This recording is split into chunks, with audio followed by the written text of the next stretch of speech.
পরিবার আমরা এখানে এসে উপস্থিত হয়েছি।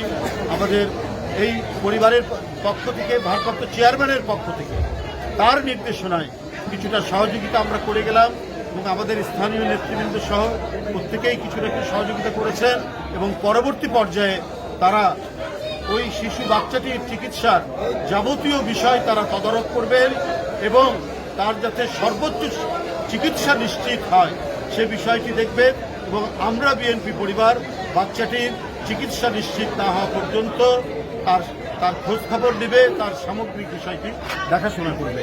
বন্ধুরা আমার, আমরা একটি জটিল পরিস্থিতি অতিক্রম করছি। আজকে প্রত্যেকেরই দৃষ্টি হওয়া উচিত, ফ্যাসিস্টরা বিদায়ের পরে বাংলাদেশকে আমরা মানবিক বাংলাদেশ করব, এটা ছিল আমাদের অঙ্গীকার। বিনা চিকিৎসায় সে যাতে ক্ষতিগ্রস্ত না হয়, বিনা চিকিৎসায় সে যেটা না ঢুকে, সেটা হচ্ছে আমাদের দেখা সবচাইতে বড় দরকার ছিল।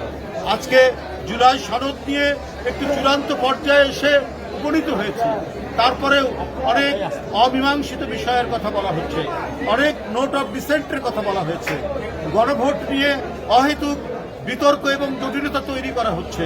এগুলো কেন করা হচ্ছে, কেন এই জটিলতা তৈরি করা হচ্ছে, এটা আমরা জানি না।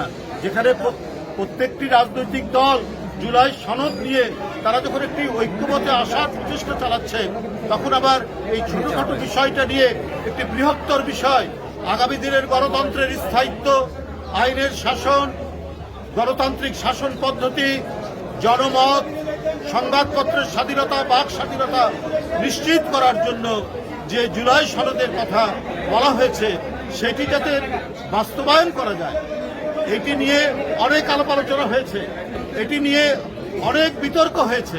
বিতর্ক থাকার পর আজকে একটি ঐক্যমতে পৌঁছানো গেছে। তো ঐক্যমতে যখন পৌঁছানো গেছে সবকিছু মিলিয়ে, তাহলে আজকে গণভোট নিয়ে এবং অন্যান্য ছোটখাটো বিষয় নিয়ে এবং অনেকগুলো নোট অফ ডিসেন্ট দিয়ে এই বিলম্ব করা, এটা জনগণ ভালো মতো নিচ্ছে না এবং জনগণ